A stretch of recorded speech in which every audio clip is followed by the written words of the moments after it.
mbokki fidèle internet ñu ngi leen di nuyu di leen ziar comme ni ñu koy defee nag di dugg ci réew mi di xool ñi nga xam ne rek ñooy ndaanaan ñi nekk si réew mi ku si nekk rek ak ci fànn bi nga xam ne rek ci ngay yëngu tey nag ñu seet si koo xam ne kenn dootu ko présenté ci réew mi muy Mame Mactar Guèye bokk ci organisation bu mag boobu la di Jamra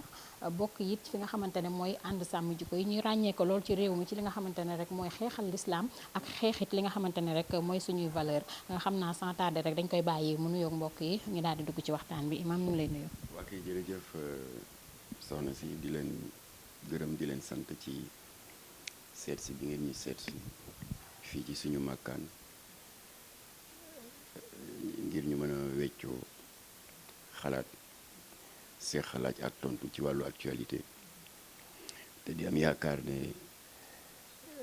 kàddu yi fii jib danañu jëriñ ñun ñi ci plateau bi kazalika mboolem téléspectateur yi incha allah. alors ginnaaw bi nga xamee ne rek Imam nuyoo na ba pare rek dañuy xuus rek ci li nga xam ne mooy waxtaan bi Imam ñu gis ne ñi nga xam ne rek ñooy association nationale des imams et oulémas du Sénégal ñu ngi leen xam ci ñi nga xam ne ñooy ANOS bi leen ki nga xamante ne rek mooy suñu président Macky Sall recevoir ñu wax ni ñoom ñi ngi wax ci turu ñi nga xamante ne ñooy imam yi yëpp ñu am information que ni tamit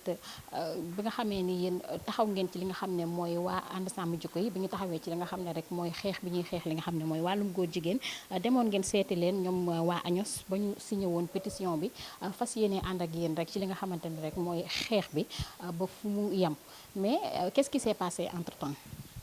waa dëgg la xam nga Kocc Barma day wax naan seytaane bu waxul dëgg itam mën na yàqi xel voilà ndax kenn réeriwul mbir ne audience boobule bett ñëpp ndax ñëpp ko gisandoo ci télé bi indi na jiixi jaaxa ci xel yu bari ndax léeg-léeg nga dégg ay reportage ñu naan la ligue des imams ñii naan l'association des imams mu indi jeexi jaaxa moo tax maa ngi profité ci seen antenne bi pour leeral ni ñi président Macky Sall recevoir le jeudi 27 janvier au palais de la République jotewul dara avec la ligue des imams et des prédicateurs du Sénégal bi nga xam ne imam Ahmed Dame Ndiaye moo ko jiite te nekk membre fondateur ci ànd sàmm jikko yi ñaareelu leeral ba jotewul ñi président recevoir jotewuñu dara avec la ligue des oulémas de l'islam dirigé par Thierno Madani Tall qui est un des conseillers techniques de Jamra et de ànd sàmm jikko yi loolu foog ñu leeral ko kon ñamu recevoir du ñun jotewuñu dara ak ñoom ñi mu recevoir comme ni nga ko waxee c'est l'association des imams et des oulémas bi suñu baay bu baax bi Moustapha Guèye jiite ak El Hadji Omar Diène ñoonu la recevoir ñaareelu leeral ba ni ngeen ko dégloo ci médias yi comme ñun ndax RTS moo ko couvriroon te génne na ci ay xët yu yaatu ñaareelu leeral ba mooy la ñu fa wax yëpp weccante kàddoog président de la République dafa safaanoo totalement avec le contenu de notre proposition de loi portant criminalisation de l'homosexualité ñoom lañ fa wax dañu jaar nii suñu proposition de loi jaar ne alors ba tax na lii yëpp Macky Sall moo ko fi créé ndax yow nee nga chef d'état nga am nga droit en tant que président de tous les Sénégalais su amee des citoyens yu regroupé wu comme ni ñu ko defoon en décembre 2019 avec les organisations féminines bi ñu bëggee criminaliser le viol boo amee ay citoyens yu daje waxtaan ak ay député ne dañu bëgg mbirum ngóor jigéen ñu yokk daani yaa xëy am nga droit ne ànd naa ci wala àndoo ci loolu nag balaa nga koy mën a jëfe nga toog ak ñoom ak ñi nga xam ne ñoo ko initié muy suñu coalition bi nga xam ne 141 organisations socio-religieuses la ñu di ko wax ànd sàmm jikko yi wala boo bëggul a toog ak ñun nga toog ak député yi ko war a porté te kenn wañaarul seen loxo ñoom ñoo porté wu volontaire ne dinañ ko porté ndax itteewoon nañ ko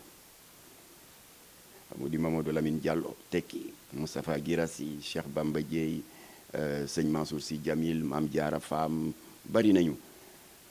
ak ñaari député yu bokk ci pouvoir bi yu wan ginnaaw Benno Bokk Yaakaar ñëw bokk ak ñun mu di l'honorable député Cheikh Aliou Souaré l'honorable député Ablaye Wilane ça fait 15 au moins ñooñu nga wax ak ñoom parce que ñoo ko porté xam nañ li ñuy bind lan la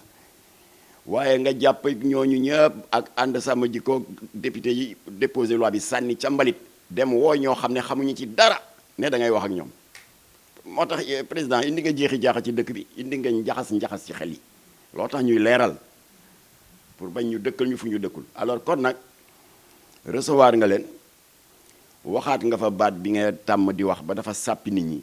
tant que maa ngi fi du ma ko légaliser waxuñu loolu c'est dépassé monsieur le président xew wi na wax jooju dépassé nañ ko xam nga ñun lu ñuy wax agenda góor jigéen international bi nga xam ne mu ngi dox avec la complicité du gouvernement du Sénégal fii loolu la ñu bëgg nga dakkal ko bu ñu waxati ay waxi tant que je suis là agenda baa ngi dox parce que nag ngay waxee ne tant que maa ngi fi du ma ko légaliser ba pare ce ministère de l'intérieur jël 16 récépissés jox ko 16 associations góor jigéen ak lesbiennes da nga ne tant que yaa ngi fi doo ko autoriser nga ko ku jël ay góor jigéen mën nañ comprendre sax récépissé ay journalistes daje créer syndicat bëgg une reconnaissance officielle def démarche yi pour am récépissé c'est normal deuxièmement nag ngay waxee ne et je précise à l'occasion des góor jigéen yi commenté naan Jamra day wax rek waaye amuñu preuve je vais vous donner 3 preuves que am na góor jigéen qui ont des associations état bi légalisé ko benn association baa ngi tudd te d'ailleurs voilà naan dañuy sosalaate laajal sa ministre Aly Ngouille Ndiaye bi mu déggee may wax ci rajo yi ne état moo autorisé góor jigéen yi jox leen ay récépissé mu convoqué ma ñaanuma ko audience moom moo ma woo c'était le 13 novembre 2019 naan waaw dama yàgg dégg ñu naan Jamra naan état moo autorisé góor jigéen yi loolu jaaxal ma parce que man Aly Ngouille Ndiaye 3 ans gi ma nekk ci ministère bi te fàttalikuwuma fu ma mës a joxe këyit googu kuréelu góor jigéen yi ma ne ko nee nga bi nga toogee fii ba léegi mosoo joxe récépissé góor jigéen bravo waaye ñun particularisé wuñu suñu combat bi ñu créé Jamra février 83 ba léegi ça fait 39 ans kenn mosuñu xamal di particulariser dañu ne fii nga toog te muy institution bu tudde ministère de l'intérieur ci nguuru Ablaye Wade te dénoncé woon naa ko joxe nañ fa 9 récépissés man maa ko dénoncé ak imam Mbaye Niang ak oustaz Aliou Sall te mënoon nañ ma ci dàq parce que Ablaye Wade daf ma nommé woon président conseil d'administration du CICES wëlbatiku jox ma cër bi Seydou ay am tey nekk porte-parole Benno Bokk Yaakaar waaye ñun suñu Benno Bokk Yaakaar mu ngi tuddoon CAP 21 Iba Der Thiam nekk coordonnateur yi ma nekk porte-parole bi mënoon nañ ma ci dàq waaye défendre samay valeur moo ma gënal ay teraanga àdduna ñu dénoncé ko fii ci grande mosquée état bi yabal fay alkaati ñu sotti ñu ndox dóor ñu ay grenade kon 9 récépissés ci nguuru Ablaye Wade Macky Sall la ñëw yokkaat 7 ak 9 du 16 alors loolu la wax Aly Ngouille Ndiaye mu ne ma ndax mën naa ci am ay exemple ma ne ko bindal association bi ci ëppi talibé 635 membres góor jigéen ak lesbiennes 635 Diadji Diouf moo ko jiite numéro de récépissé 15 444 te Diadji Diouf entre parenthèses c'est le porte-parole de Africa Gay benn kuréelu góor jigéen continental au niveau de l'Afrique qui a signé ce récépissé la DGAT la direction générale de l'administration du territoire du ministère de l'Intérieur ma ne ko deuxième exemple association góor jigéen bi ñuy wax prudence lii may wax baax na pour ñi naan Jamra day wax rek du naan am naa liste am naa laa du génn liste ma ne noté leen deuxième bi ñu di wax prudence góor jigéen bu rëy làmmeñ te mën a tooñ gis naa keroog mu di ma live ñu di ko wax Jamil Bangoura moo ko jiite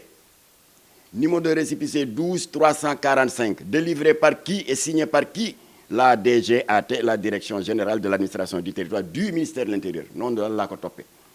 ak Aly Ngouille Ndiaye di ko topp ba ci góor jigéen yu jigéen ñi les lesbiennes seen kuréel buy gën a siiw tudda sourire de femme Ndeye Kébé moo ko jiite ainsi de suite kon nag yéen yi wax naan Jamra day wax liste amul liste jox naa liste bi Aly Ngouille Ndiaye yéen bu ma leen ko joxee bu mu leen di jariñ yéen a joxe récépissé yi état ba ko joxee naan Jamra day wax amul maa ko indil preuve yi bi ma Aly Ngouille Ndiaye recevoir ba pare ma laaj ko adresse email am moom ministre bi ba ma ko joxee ba ma ñibbee ma jox ko ay documents sax yu ma laajul pour wan ko conséquence yu récépissé parce que récépissé am na conséquence ci dëkk bi li ma ciy junj rek moo di dañ koy fab di triander ambassade yi dama la ci jox benn exemple ambassadeur u Canada dafa jóg defoon benn mailing ñun ñu jot ko contrairement ak ñi wax naan Jamra nee na ni mu def ba jot récépissé yi dafa toog rek góor jigéen yónnee ko góor jigéen dof na ba sa noon bi gën a rëy nga di ko yónnee liste déedéet ambassade Canada bi mu defee mailing bi ndax ambassade occidentale yi fi nekk yépp quoi qu'on dise ni ñu amee service de visa service de protocole noonu ñu amee service de renseignement généraux kon lépp luy parti luy syndicat luy journaux yéen ñi ñëpp yéen a ngi ci fiche yi ak luy ONG alors ñu daal di jël base de données ONG yi def benn mailing ñun ñu jotaale ko xam naa dañuy rendre ñu compte parce que dafa bari y a des centaines d'ONG ba ñu ko jotee lan la ambassade du Canada wax daal ne waaw gis nañu ne borom ñaari tur yi féexaluñu leen Sénégal ils ont des problèmes d'accès à l'emploi des problèmes pour accéder à certains financements waaye loolu yëpp réglé nañ ko ñun Canada mu di créé nañ le FCIL le Fonds canadien d'initiative locale. Góor jigéen ñi ku ci am projet eh bien di sàkku financement da ngeen ko yónnee ci adresse email bii am na commission bu koy saytu si c'est crédible ñu financé ko ñun bañuñu en tant que sénégalais ak crise de l'emploi bi fi am des milliers de diplômés sans emploi bañuñu une structure locale ou étrangère di yëkkati ay financement di ko dimbale doomu réew mi parce que góor jigéen ñi même bu ñu jubadee nekk ci musiba boo xam ne mooy yées ci bàkkaar yi doomu réew mi lañ bañuñu ko waaye defin bi moo ñaaw parce que bu fekkoon ambassade bi dafa ne waaw chômage yu bari na léegi daal créé nañ un fonds voilà jeune bu nekk bàjjunu gox yeeg association sportive et culturelle bu am projet bu crédible mën nga ñu yónnee si c'est crédible ñu financé ko kenn du wax waaye dafa ne góor jigéen ñi ku ci am projet et cetera defin bi moo ñaaw loolu nag c'est un clin d'œil malsain qui peut être mal interprété par certains jeunes parce que effectivement muy sa frère sa sœur sa jarbaat sa nangam seen waa koñ mën nañ jékki-jékki ne kenn mën na ne waa mais man ñaata at a ngi may kërti wut visa ñu may gàntal tout le temps ñaata at a ngi may lijjanti financement de projet aw ma ambassade Canada nee na léegi ku bokk ci kuréelu góor jigéen yi parce que nasaraan du jëflante kuréel bu légalul c'est parce que dañu am récépissé moo tax ñooñu di wax ak ñoom alors waaye ambassade bi nee na ku bokk ci kuréelu góor jigéen yi boo amee projet si c'est crédible ñu financé ko waa man teemaa dem adhéré ji AIDS bu Diady Diouf baa maa dem adhéré dégg nga prudence bu Jamil Bangoura c'est dangereux mën na xiir jeunes yi ñuy defee ne dëkk bi ku fi bëgg lu baax foog nga nekk góor jigéen loolu la ñu wax Macky Sall waaye waxuñu ko ay tant que je suis là kenn du ko légaliser nga ko kay ndax góor jigéen ñi récépissé yi nga leen di jox ñu ngi triandé ambassade yi alors ministre bi nee ma ban résultat moo ci am ma ne ambassade Canada jox na leen 185 millions ñoom dañ ko gën a yellool xale yi jàng ba ami seen diplôme toog ci banc école yi ba seen jiin yi xotteeku te amuñu dara góor jigéen ñi dañ leen ko gën a mérité alors 2 poids 2 mesures boobu la jam la di dénoncer Macky Sall xotti récépissé góor jigéen ñi ñuy compétir au même titre que tout le monde. alors ñu gis ne ba tey si jotaay boobu rek si tukkee rek si jotaay boobu gis nañu ne tam ki nga xamante ne rek mooy président ñi nga xam ne ñoo fa demoon muy waa ANOS di association boobu noonu dem nañu ba wax président que ni ñoom dinañu def ay tournée nationale mais aussi ay xutba si jumaa yi pour leeral askan bi rek ci li nga xamante ne mooy ay intention président loolu tamit buñ ko xoolee yéen ñi nga xamante ne yéenay ànd sàmm jikko yi li ngeen di xeex rek mooy suñuy valeur ak li nga xam ne mooy l'islam bi ñoom aussi de même ci li ñu yaakaar bokk mais ñu gis ne foofu seeni yoon mi ngi bëgg a séparé wu. balaa ma tontu ci loolu ma dellu leeralaat Macky Sall parce que yow mi recevoir association des imams et des oulémas am na lu ñu la nëbb avant nga leen di recevoir ñun seeti nañ leen nit ñi seete sëñ Mountakha Mbacké Bachirou seeti sëñ Babacar Sy Mansour le khalife général de Ndiassane waaw khalife général de Ndiassane Thiénaba Niassène Medina Baye Layène famille omarienne l'église ba seeti nañ sax le roi de Oussouye bu bois sacré mooy ñi nga xam ne tënkuwuñu ci christianisme tënkuwuñu ci l'islam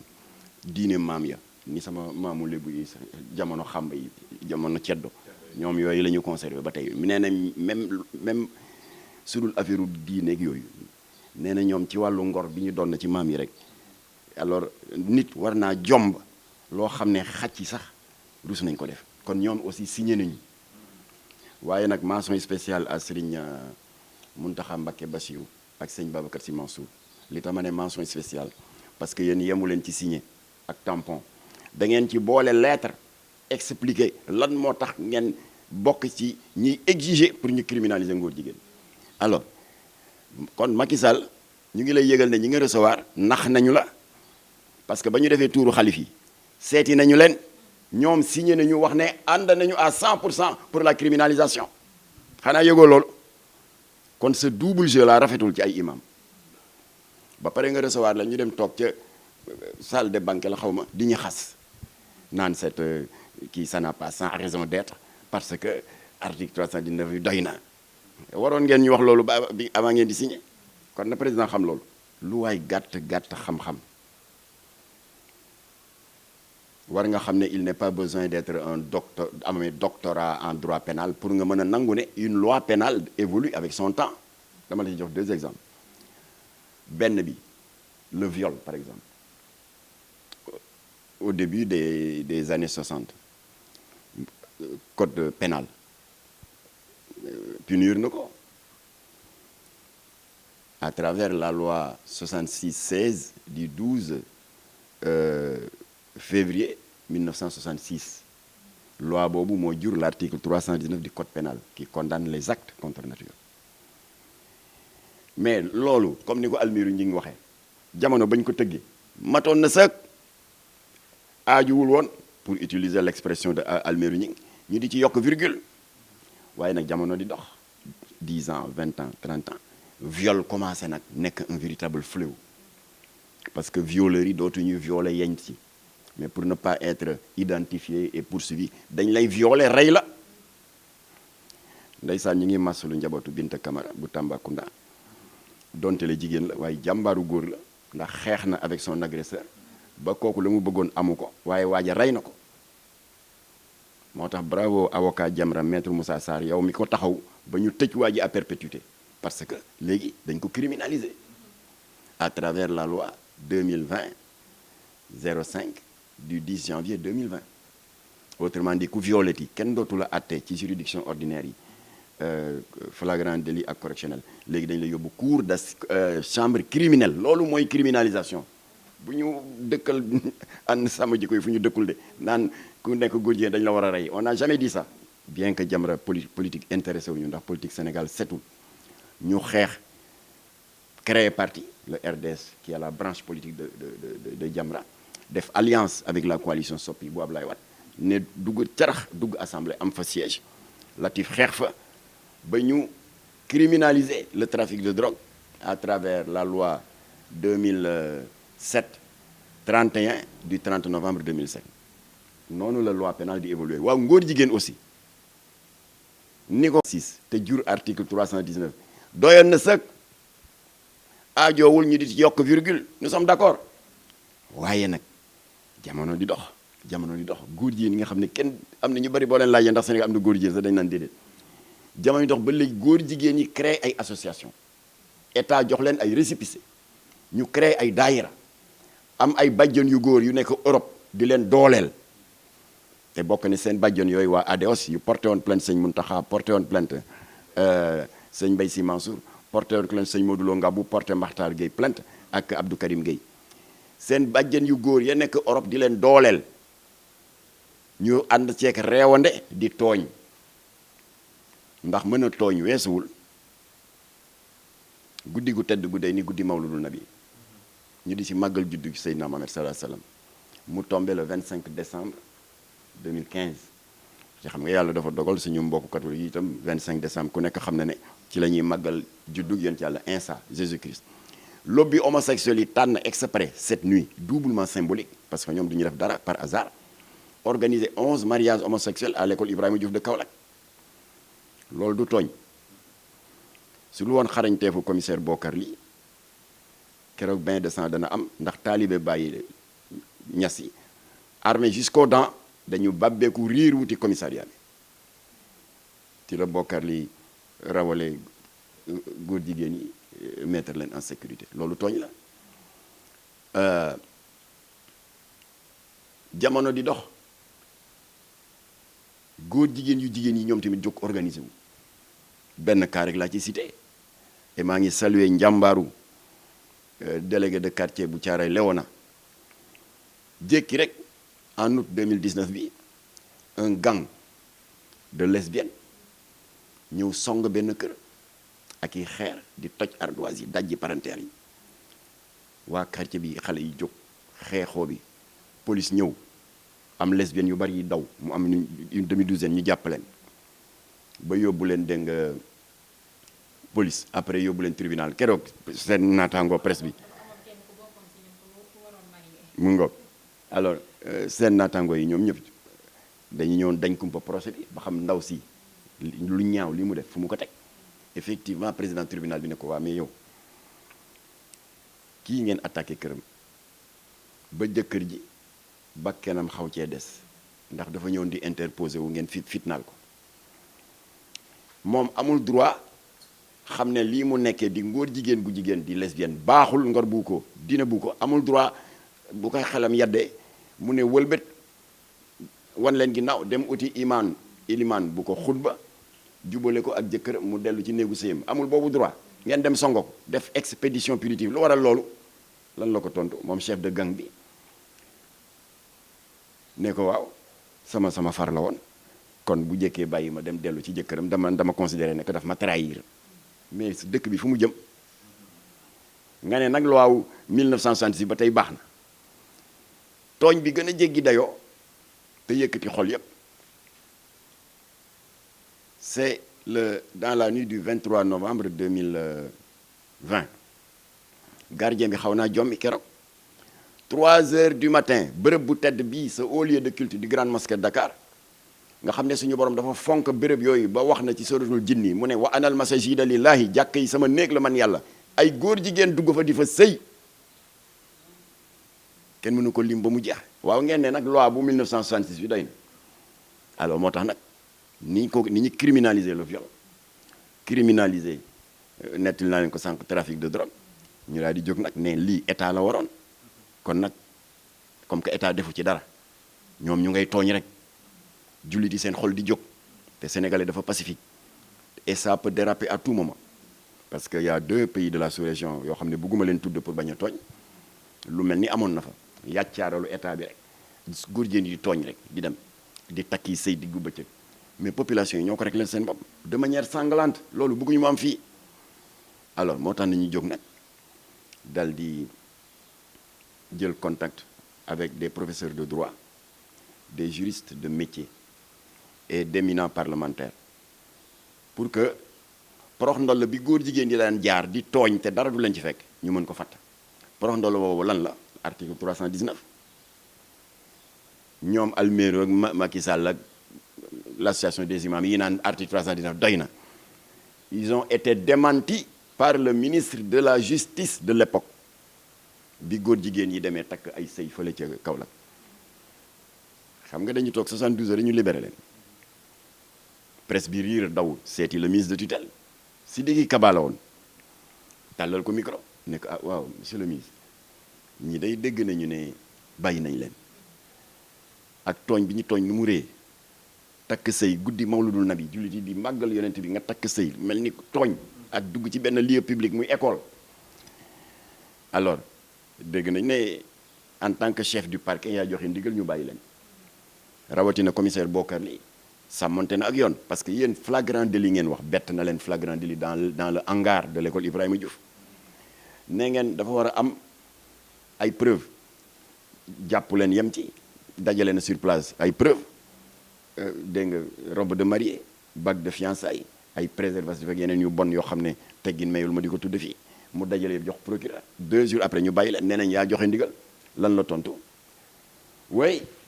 ndax indi naa kii bi sax mais dama ko bàyyi ci kaw c'est pas grave mais je peux vous le dire mu ne du point de vue de la loi sénégalaise le mot homosexuel n'existe pas dans les textes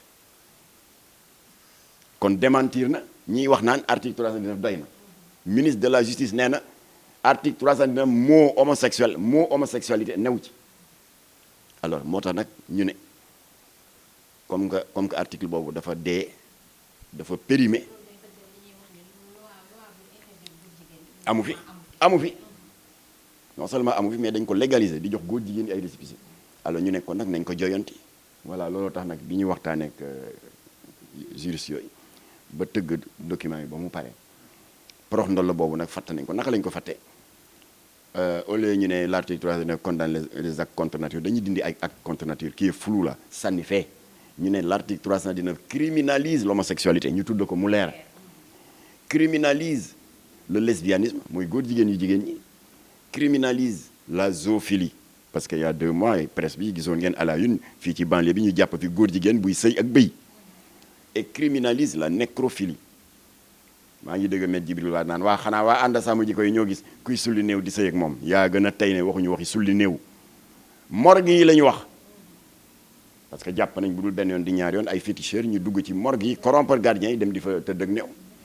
voilà kon ñaawteef yooyu yëpp la ñu boole benn yoon nee nañ ko criminaliser ndax yàlla moo ko criminaliser boppam alors léegi nag amuñu accès assemblée parce que du ñu ay député ñu def li yoon wax ñu jox ko ay député ñu porté ko mooy ñi ma lim sànq nag ñu ngi ci communication bi leeral nit ñi leeral xalif généraux yi cautionné woon joxe seen accord pour leur expliquer comment ils ont été désavoués par 9 députés de manière illégale et en violation de l'article 60 du règlement intérieur de l'Assemblée nationale alors bu ko defee nag li fi sës léegi mooy ni ma leen ko waxee sànq leur montrer que ñoom moomuñu réew mi. ginnaaw proposition de loi boobu rejeté nañ ko comme ni nga ko waxee lan mooy doon léegi seen taxawaay. voilà taxawaay bi mooy leur montrer d'abord que moomuñu réew mi kon li ma leen nettali léegi tàmbali na tournée nationale au niveau des 46 départements càppaa ndaw la nag fekk bu ñu boucler 46 départements yëpp le 20 lay tombel ñu war a def ngandim rassemblement à la place de la nation te du lu bees parce que defoon nañ fi benn le 23 avant ñuy déposer proposition de loi bi place de la nation fees del renseignements généraux yi filmé nañ ñëpp Macky Sall moo la gën a xam ne daje bu mel noonu Abdoulaye Wade mosul am boobu mbooloo Benno Siggil Sénégal jamono nguur Abdoulaye Wade mosu ko am Macky Sall mosul woote ba am loolu benn parti politique mosu ko am ànd sama jóge Côte moo fi voté à partir du monument mu fees traverser toute l'avenue Général de Gaulle ba BCEAO ba champ de course c'était noir de monde am na ñoo xam ne dañuy ñëw mais mënuñoo egsi. est-ce que dinañ leen ko autoriser. y avait ñoom ñoo autorisé woon boobu y avait toute la presse nationale internationale France 24 nga fa woon TV5 Agence Chine Nouvelle Algérie Presse Service man maa leen woo parce que dama bokkoon ci commission communication alors on fera donc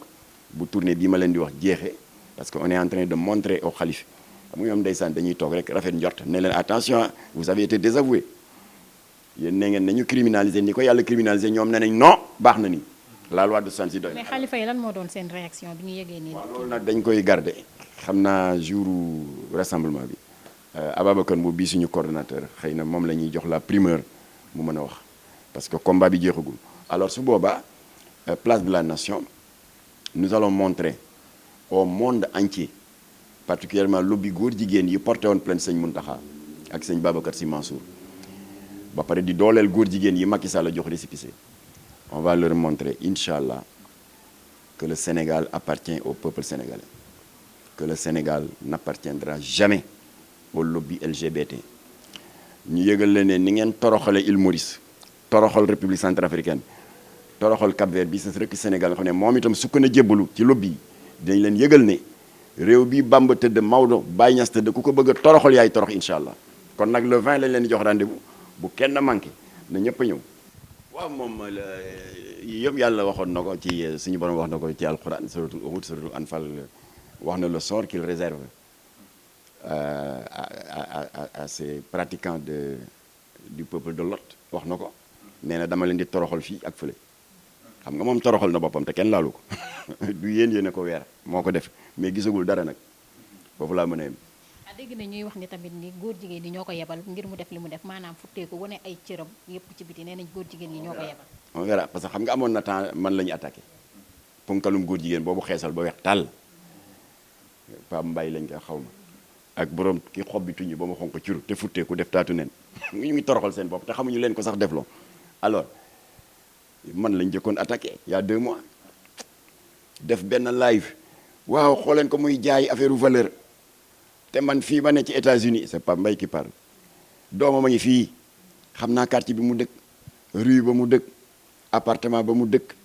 di fa prostitué di fa recevoir ay nit sama ay mbokk yi di woote waaye kii doo ko démentir te li muy wax du dëgg xale baa ngi fi waa de ma ne bu ko démentir bàyyi ko parce que ëllëg day def surtout live bi bàyyi ko muy tabax ba fen di kawee rek fa la daxee ah ëllëg sa mu jëlaat nga gis ay dof yu ne ci commentaire yi naan Mbaye day ay preuve la indi de Mbaye xam nga rek seytaane bu waxul dëgg itam mën na yàqi xel alors ma bàyyi ko ba mu tabax ba mu kawe ma daa di woo seen benn naataango mu ñëw ba fii ma ne ko xale baa ngi mu ni yàq Mbaye nee na mu ngi États-Unis ma ne ko waa mu ngi nii ma ne ko mu ngo ma ne leen Gambie gu jege gii mosu faa dem wax ma Amérique ñu ne ma ah bon ma ne elle n'a jamais quitté le territoire national de sa vie gay ne man kon ñii jaaxal nañ ma ne ko làmmiñu góor jigéen kay du wax jàmm mu ne waaw tam nee na Enda Tiers Monde dafay financer góor jigéen yi te yéen da ngeen bokk Enda ma ne ko déggoo li ma la fen wu mag ba que sama doom a ngi Amérique te mosul génn Sénégal fen woowu bu màbbee fen yu sew ya ko waroon yëpp day ànd ak moom màbb kon day xam nga maa ngi dégg dañ ma yónnee ay vidéo defe naa ay Instagram la ñu wane punkalum góor jigéen boobu xeesal ba weex tàll te defal ma live bi ma leen nettali sa benn naataangoo defe naa jigéen la sax seetaan nga ko di ko tooñ waaye yow yaa ngi ñëw ci concert bi fii ci Gambie ah xanaa nag ak Sénégal ni mu jege doo fa jaar mu ne ay Matar daf may plainte xam nga ko wax loolu xam nga ne am na loo def voilà góor jigéen yi léegi beew nañu réew ba dañuy diir mbagg yàlla waaye ku ci ne di nga toroxal sa bopp toroxal sa bopp ba ne nemm te yàlla dana la duma te kenn du la laal commencé na ñu ngay futte ku génn seen taat yi di ko fi bëri ñu ngi wax ne dafa alko commencé na de ñi koy jàpp ñiy jàppale góor jigéen yi tamit suñu borom nee na yéen ak ñoom yéen a bokk àtte ndax lobby LGBT yi nekk bitim réew lu leen waaye wax tooñ leen li tax seen liggéey yomba fii dafa am ay tubaab yu ñuul yu leen di relayer di leen ko yombalal parce que maa ngi profité saluer mon grand frère sëñ Modou Lo Ngabbu di la massalu ndax dégg naa waa ADS yu bon yi dañ la porter plainte jokkoo naa ak yow téléphone waxtaan nañ ci dama la bëgg a yeesalaat kóllëre Jamra ndax soldaarul islam bu mel ni yow te wax naa ko oustaz Makhtar Sarr ne woon naa ko dinañ la seet si ndax dañu bëgg Safinatul Aman bii nga créé Touba di def liggéey bu rafet ndax sëñ Touba nee na Touba dafa war a continuer di sell te yow yaa ngi si di bay sa waar ànd ak say ñoñ di def ay tournée chaque fois bu ñu dëgmale un événement religieux fu ñuy jaay sangara nga saisir ko cigarette si col gu bon gi alors yàlla dogal nag octobre si tournée bi ci loo xam ne sóoraale wuloon ko nga jàpp fukki góor jigéen ndekete ñu nga fa di fa jaayu nga paqueté leen sànni leen génn leen Touba ñooñu ñoo dem ci seen bàjjen bu góor ba nekk France ADOS boole la ADOS porté la plainte ba mu la porté plainte man maa jëkk def déclaration au Sénégal exprimer la sa sama solidarité ci laa wax Makhtar Sarr ne ko dañ la war a jàppale ndax lii ngay def du Touba rek nga ko defal umma islamique bi nga ko def wax naa Makhtar Sarr sax ne ko bu ñu paree dañu bëgg ànd ak yow ñu créer antenne Safinatul Aman à Tivaouane ak Ndiassane alors ndeysaan sëñ Modou Lo ba ma ko waxee loolu mu ne ma Guèye kooku mbaa du ëpp ma ne ko noo ëppul këru diine yooyu ku ci ne nga tuddee ko tur wu la neex waaye muy def même rôle que Safinatul Aman foofu la ñu toll léegi parce que l'État dafa yàcc góor jigéen yi di tooñ rek. alors maa ngi lay waxaat la ma waxoon ci sama déclaration moo di ñun Jamra du ñu nangu soldaaru l'islam bu day ni sëñ Modou Lo ngàbbu ku koy ñàkkee teggin rawatina di ko jébbal plainte góor jigéen. voilà kon nag loolu daal laa doon yeesalaat te bu la ko yàlla mayee sëñ Modou Lo maa ngi lay invité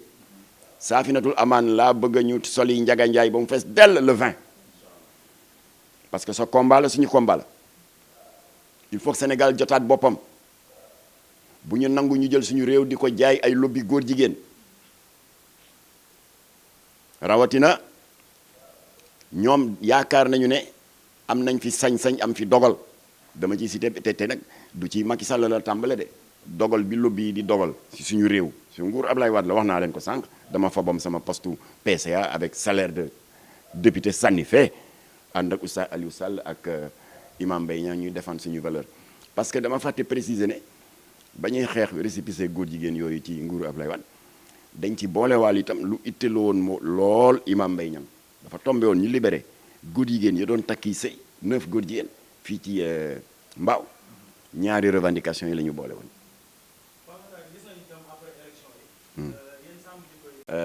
Kounkandé yow da nga xaw a tardé ndax loolu wax dañ fi def ci ay émissions yu dul jeex waaye maa ngi tënk Kounkandé débat bi fi amoon Jamra dafa jàpp ne est-ce que mën na xar mii si mburóog est-ce que mën na xar paanu ndox ak wala xaal wala lac rose ak wala piscine point ñun yooyu itteeluñu li taxoon Jamra yëkkati ci baat ba ma seeti ko sans nëbbatu parce que maa ko filmé génn ko sama page Facebook c'est parce que loolu dafa tàmbali woon indi fitna ndax jeune Soumbédioune dañu taxaw vidéo filmé seen bopp def déclaration bu tàng jër ne on l'attend de pied ferme ba pare des jeunes qui se réclament de Kolda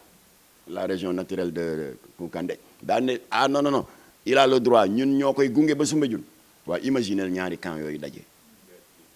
kon naa fekk weesuwul ñu bàyyi ba ñooñu daje comme lors des événements du mois de mars ñu naan am na ñu dekk am na ñu damm ak am na ñu doog a jóg di def le rôle du médecin après la mort ci laa dem nag nee ko bu ma sañoon sa wax jooju nga teg ko ci suuf loolu rek la.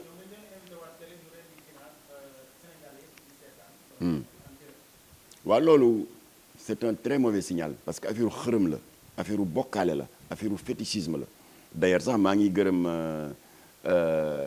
ki koy animé nu mu tuddee Bijou Ngoné lire naa benn déclaration très courageuse muy jéggalu voilà parce que tubaab nee na ce n'est pas commettre une erreur en soi qui est mauvais mais c'est le fait de persister dans l'erreur qui est diabolique moo tax nag Bijou insisté wul reconnaître na jéggalu na ba pare jéggalu na sax xalif Baye Fall yi parce que ki toogoon def yooyu affaire xërëm yooyu dafa takkoon njëllu voilà loolu la moo tax nag Bijou xanaa dama koy conseiller rek fraternellement na def émission bi c'est une émission people hein, bon tout à fait normal waaye na def très attention ci casting bi voilà parce que dëkk bi dafa am ay sensibilité te boo defee preuve de manque de vigilance mën na la mettre en mal avec les populations te maa ngi lay encourager ci li nga reconnaître sa faute te jéggalu voilà waaye nag jéggalu doyul da ngay jéggalu nag def vigilance pour mu bañati la dal. Imaam kon ñu ngi lay jaajëfal rek ñu bàyyi la nga tàggatoo ak mbokk yi ñu doon seetaan waxtu wi dab. waaw léegi li ma doon wax nii que agenda bi c'est pas que dañu singali régime Macky Sall dénoncé waat naa ko ci nguuru Ablaye Wade foofu lay jeexale mu di sa naataango Mansour Dieng le directeur de publication de Icône fitnaal nañ ko góor jigéen yi saaga nañ ko menacé ko de mort parce que moom moo dem ak xarañteefam ba filmer mariage homosexuel bi comme que weddi gis bokku ci mooy léeg-léeg boo gisee ci journaux yi bu ñuy illustrer affaire mariage homosexuel toujours dañuy wane ñooñu de masque seen bët ñooñu la c'est les photos exclusives de Icône bravo Mansour alors ñooñu ba ñu leen bàyyee 2 jours après Jamra moo def déclaration ne que l'ordre vient du gouvernement français gars yi ne ma yow da ngay xaru Ablaye daf lay dàq de ma ne ko na ma dàq j'ai les preuves que c'est le gouvernement français à l'époque Nicolas Sarkozy moo doon président moo def pression sur l'État pour ñu bàyyi leen rek Sidi Lamine woo ma ne Makhtar lii day mérité na dina jamono spécial moom ku mën a ëffal la yàlla na ko yàlla yërëm un grand patriote mu invité ma mu ne waaye yow da nga am ay preuve ma ne ko way indi samay communiqué ma ne ko et puis yéen téléspectateurs yi bu leen neexee ngeen dem xool da ngeen di tapé www.gov.fr c'est le site du gouvernement français parce que bu dee Sénégal gov.sn la alors bu dee Grande-Bretagne .uk United Kingdom et cetera kon nag extension yi mooy wane ban dëkk la alors boo leen fa duggee na ngeen jubal directement dans les archives des communiqués du Conseil des ministres français en date du 14 janvier 2009 lan la fa Sarkozy wax président de la République moo doon présider conseil bi boobu Abdoulaye Wade jàpp na góor jigéen yi ba ñu tëj leen mu ne waaw bon moi la France exprime sa vive préoccupation suite à l'arrestation de ces jeunes qui n'ont eu que le tort d'assumer leur orientation sexuelle loolu du ingérence Sarkozy la du ingérence ba Sarkozy pare Roselyne Bachelot ministre de la santé du gouvernement Sarkozy daal di ko feelu bi mu koy feelu nag dafa joxor bi baaraam naataangoom bi yore affaires étrangères Bernard Kouchner ne ko Bernard yow mi yore suñu kaddu à l'étranger waxal président du Sénégal na bàyyi xale yii loolu du ingérence ba mu paree ki gën a yées ci autorité française yi ndax góor jigéen la bu affiché wu muy le maire de Paris de l'époque Bertrand Delanoë ndax kenn jëwu ko moo toog à la chaîne de télévision bi ñuy wax M6 doon présenté faram bu bees waaw mu ne kii mooy sama jëkkër léegi kële bàyyi naa ko daal di joxe ay raisons alors góor jigéen boobu moo jóg bind 2 lettres joxoon naa Sidi Lamine copie à 2 maires de ville du Sénégal ne leen man Bertrand Delanoë en tant que président de l'association des maires francophones maa ngi leen di ñaan yow maire Sénégal diw yow maire Sénégal de telle ville diw ngeen wax président de la République na bàyyi góor jigéen yii pression yooyu nag c'est toutes ces pressions conjuguées qui ont fait que ñu libéré góor jigéen yi loolu du ingérence kon nag agenda bi mu tàmbali du tey waaye ñun ñoo ko mën a xeex arrêté ko te ngir yàlla na presse bi xam ne lii du xeexu Jamra rek du xeexu ànd seen yéen ñëpp da ngeen am yi doom ak i jarbaat ak i mbokk bu leen toog rek ne man defuma man nangam pensez à vos enfants pensez à vos jarbaat pensez à vos petits arrière petits enfants ñu sàmm Sénégal aar ko kon ñu ngi leen di jox yéen ñëpp rendez-vous incha allah le 20 février à la place de la nation du doon marche nag ñu bari ñu def ne marche la marche dafa naqaree gérer eh bien rassemblement la comme ni ñu ko defoon le 23 voilà kon na yàlla nañu yàlla sàmmal réew mi dàqal ñu seytaane ñot di fanu suñuy kilifa diine te toftal ci wér